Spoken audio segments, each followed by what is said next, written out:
பதிவுக்குள்ள போறதுக்கு முன்னாடி மல்டிபர்பஸ் அவர்கள் நம்ம சேனலுக்கு 40 ரூபா சூப்பர் தேங்க்ஸ் பண்ணதுக்கு ரொம்ப ரொம்ப நன்றி. உங்களோட அன்பு ஆதரவும் எனக்கு எப்போ இருக்குன்ற நம்பிக்கையில இந்த பதிவுக்குள்ள போயிடலாம். எந்த ஒரு டிலேயுமே இல்லாம. அது கூடவே நம்ம சேனலுக்கு தொடர்ந்து கமெண்ட் பண்ணி சப்போர்ட் பண்ணிட்டு இருக்கிறவங்களுக்கும், லைக் பண்ணி ஷேர் பண்றவங்களுக்கும் ரொம்ப ரொம்ப நன்றிகள். ஈராக்கில் பதட்டம். ஈராக்கா அப்படிங்கிற கேள்விகள் வரும். ஈராக்ல இருக்கக்கூடிய குர்தின மக்கள் இருப்பாங்க இல்லையா? ஸோ அதில் நிறைய கும்பல்கள் இருக்கு. அதுல ஒரு குறிப்பிடப்பட்ட ஒரு கும்பல் தான் கோமல் பார்ட்டி அப்படிங்கிற சொல்லுவாங்க. ஸோ இதோட தலைவரா இருக்கிறது ஒமர். ஒமர் அவர்கள். அவர் பேர் எனக்கு கொஞ்சம் லென்த்தியா இருந்தது. ஸோ அதனால ஒமர் அவர்கள்னு சொல்லலாம். ஸோ இவர் வந்து ஒரு ஹை ரேங்கிங் லீடர். அந்த பார்ட்டியில குர்தின மக்கள் ஒரு கட்சியில இருக்கக்கூடிய ஒரு மிக முக்கியமான ஒரு நபர். ஸோ அவரோட கார் வந்து பாத்தீங்கன்னா, என்ன ட்ரோனு எங்கிருந்து வந்தது, எப்படி வந்ததுன்னே தெரியாம ஒரு ட்ரோன் தாக்குதல் நடந்தது. உடனே எல்லாரும் இஸ்ரேலா அப்படிங்கிறத போல வேடிக்கை பார்க்கறதுக்காக கிளம்பிடலாம். பட் ஆனா அவங்க இல்ல. லெபனான்ல தொடர்ந்து தாக்குதல்கள் நடக்குது. காசால தொடர்ந்து தாக்குதல்கள் நடக்குது. அதுதான் அவங்க செய்யக்கூடிய விஷயங்கள். இஸ்ரேல்ல கூட சிரியால கூட அடிக்கடி உள்ள போய் எட்டி பார்த்துட்டு வருது அப்படிங்கிற குற்றச்சாட்டுகள் தொடர்ந்து வந்துகிட்டு தான் இருக்கு. ஆனா ஈராக்குக்குள்ள அதுவும் குறிப்பா குர்தின மக்கள் மேல கை வைக்கிறாங்க அப்படின்னா, ஒண்ணு துருக்கியா இருக்கணும், இல்லைன்னா ஈரானா இருக்கணும். ஸோ இது 2 பேத்துல யாரு அப்படிங்கிறத போல இந்த செயல் தேடி பார்த்துக்கிட்டு இருக்கிறாங்க. ஆனா இந்த இடத்துல வந்து பாத்தீங்கன்னா, அந்த கார்ல தாக்குதல் நடக்கும்போது ஈரான் வந்து பண்ண வர தீவிரவாத அமைப்பு, தீவிரவாதிகள் அப்படிங்கிற மார்க் பண்ணி வச்சுக்கிறாங்க. ஸோ அதனால முக்கியமா ஈரான் தானா அப்படிங்கிற வேடிக்கை பார்த்துக் கொண்டிருக்கிறார்கள். குற்றச்சாட்டுகள் வச்சுக்கிட்டு இருக்காங்க. ஆனா இந்த கார்ல தாக்குதல் பண்ணும்போது மிக முக்கியமான நபர்கள் 2 பேர் வந்து பாத்தீங்கன்னா இறந்திருக்கிறாங்க. அந்த டைம் அந்த தாக்குதல் நடக்கக்கூடிய டைம்ல அந்த கார்ல ஒமர் அவர்கள் இல்ல அப்படிங்கிற செய்திகள்.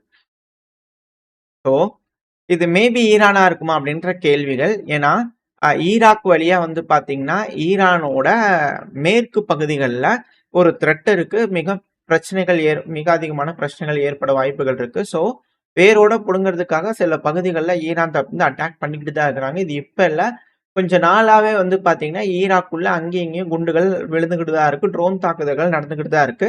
இது மிக முக்கியமான விஷயங்கள்லாம் பேசப்பட்டு வருது. அடுத்த மிக முக்கியமான விஷயம் என்னன்னா, நம்ம போன பதிவுல பார்த்தோம் ரஷ்யாவோட ஃபிளீட் வந்து பாத்தீங்கன்னா ஈரான் பந்தார் அப்பாஸ் போர்ட்டுக்குள்ள வந்து பாத்தீங்கன்னா என்டர் ஆயிருக்கு அப்படிங்கிறது போல.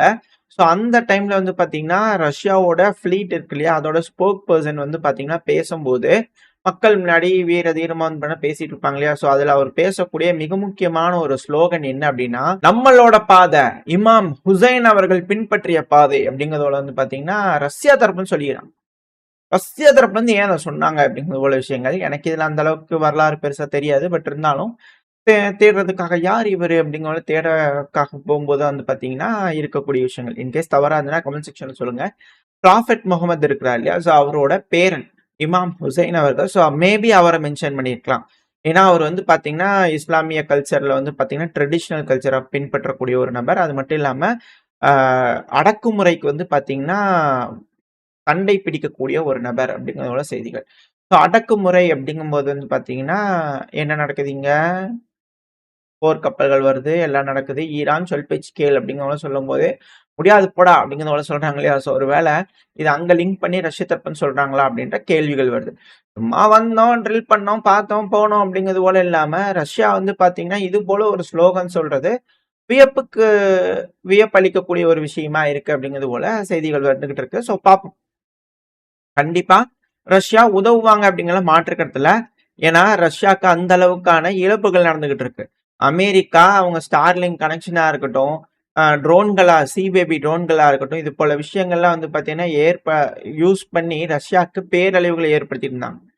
ஸோ பழிக்கு பழி வாங்க வேண்டாமா இல்லையா? அந்த மாஸ்கோவா கப்பலுக்கு ஆடுனீங்களே ஒரு ஆட்டம். அதுக்கு பார்க்க வேண்டிய விஷயம் நிறைய இருக்கு அப்படிங்கிற ரஷ்யாவோட ஆதரவாளர்கள் பலரும் வந்து பாத்தீங்கன்னா நெயில் பைட்டிங் மூவ்மெண்ட்ல இருக்கிறாங்க. ரஷ்யா ஏதாவது செய்யுங்க ப்ளீஸ் அப்படிங்கிறது போல பல நபர்கள் வந்து பாத்தீங்கன்னா வெயிட்டிங்ல இருக்கிறாங்க. ஸோ வெயிட் பண்ணி பார்ப்போம் என்ன நடக்க போகுதுன்னு சொல்லிட்டு. ஏன்னா பழி வாங்குறதுக்கான ஒரு வேலை. ஏன்னா அமெரிக்கா வீக் ஆகுறாங்க, இங்கேயே வச்சு சதைச்சு விட்டாதான் நாளைக்கு உக்ரைன் வந்து பாத்தீங்கன்னா உதவுறதுக்கு ஆள் இருக்க மாட்டாங்க, எதுவும் இருக்க மாட்டாங்க. ஸோ அதனால ரஷ்யாவுக்கு ஒரு பெனிஃபிட் கிடைக்கும்.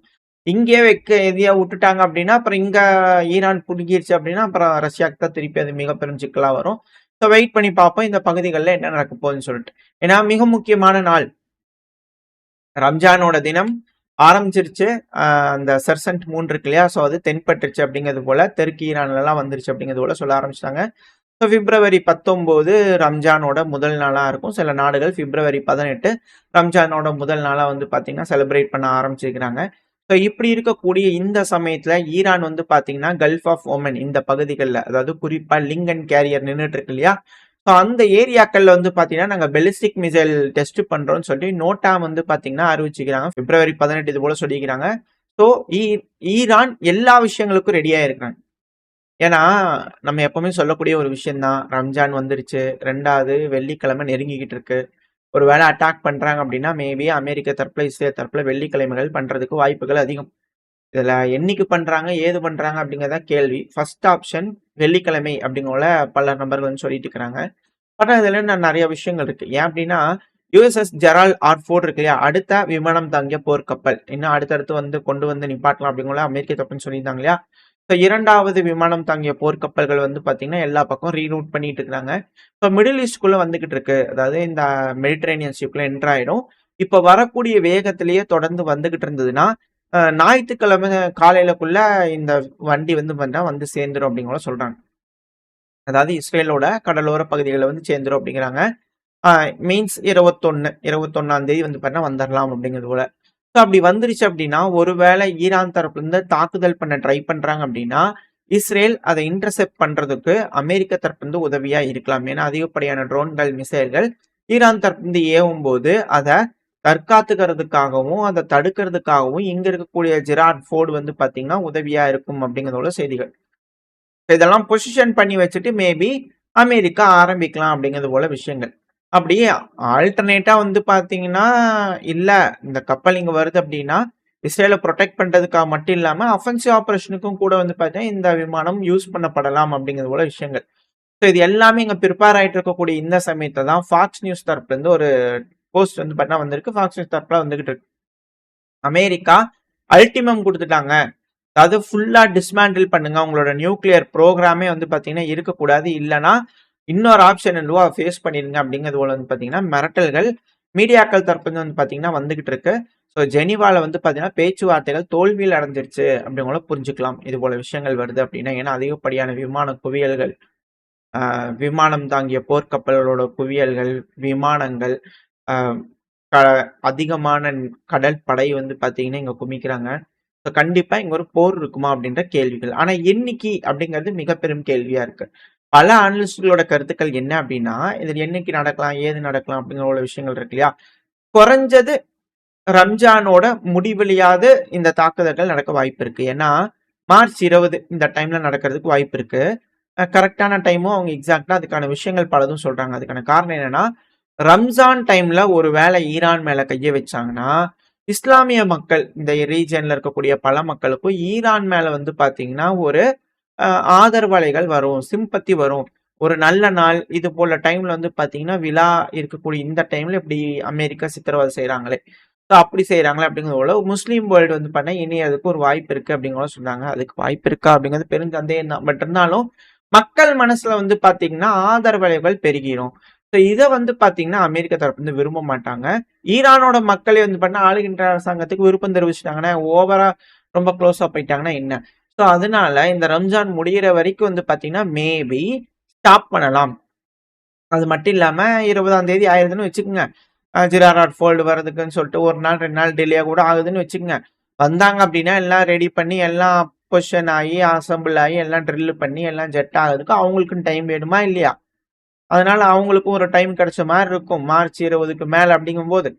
அது மட்டும் இல்லாம ட்ரம்ப் அவர்கள் வந்து பாத்தீங்கன்னா நெகோசியேஷனும் பண்ணிட்டு தான் இருக்கணும்னு சொல்லிட்டு இருக்கிறாரு. ஸோ அடுத்தடுத்த நாட்கள்ல வந்து பார்த்தா நெகோசியேஷன்ஸ் எல்லாம் இருக்கிறதுனால, இந்த ரம்ஜானும் இருக்கிறதுனால, இந்த விமானம் தாங்கிய போர்க்கப்பலும் வர வேண்டியது இருக்கிறதுனால வெயிட் பண்ணலாம். அது மட்டும் இல்லாம இந்த டைம் அப்படிங்கிறது ரொம்ப ரொம்ப முக்கியமானது. ஒருவேளை அட்டாக் நடக்குது அப்படின்னாலும் ஜூன் 11க்கு முன்னாடியே இருக்கணும். ஜூன் 11க்கு அப்புறம் இது போல தாக்குதல் நடக்குதுன்னா அதுவும் சிக்கல் தான்.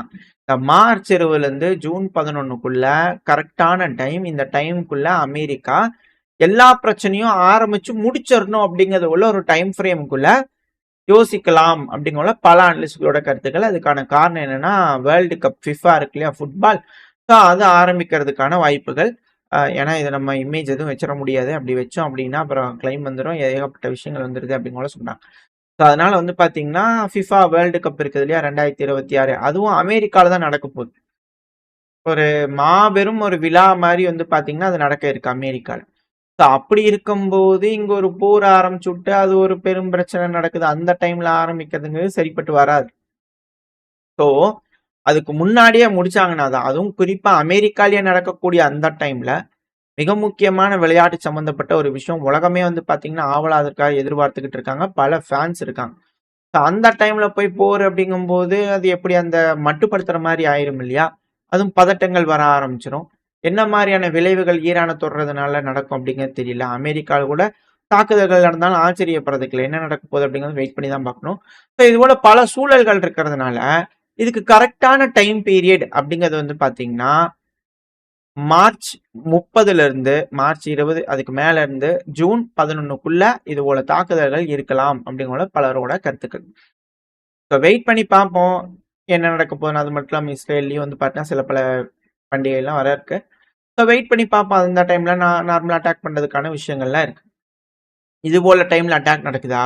இல்ல நம்ம ஆல்ரெடி எக்ஸ்பெக்ட் பண்ணுவோம் இல்லையா? வெள்ளிக்கிழமை இவங்க தாக்குதல் பண்ண வாய்ப்பு இருக்குன்னு சொல்லிட்டு. ஸோ அதுபோல வெள்ளிக்கிழமை வந்து பார்த்தீங்கன்னா, தாக்குதல் பண்றதுக்கு வாய்ப்புகள் இருக்கா? என்ன நடக்க போகுது அப்படிங்கிறது பார்க்கலாம். ஸோ மார்ச் 20லேருந்து ஜூன் 11 இந்த டைம்க்குள்ள வந்து பார்த்தீங்கன்னா, அட்டாக்கிங் பாசிபிலிட்டி அப்படிங்கிற பல அனலிஸ்ட்களோட கருத்துக்கள். அதுபோல எதுவும் இல்லாம அதுக்குள்ள எல்லாம் பேசி தீர்த்துக்குவாங்கன்ற நம்பிக்கையில இந்த பதிவ நான் முடிச்சுக்கலாம். இந்த பதிவு நல்லா இருக்கும்னு நம்பிக்கை. அடுத்த பதிவு உங்கள சந்திக்கிறேன். Very stay safe. பை.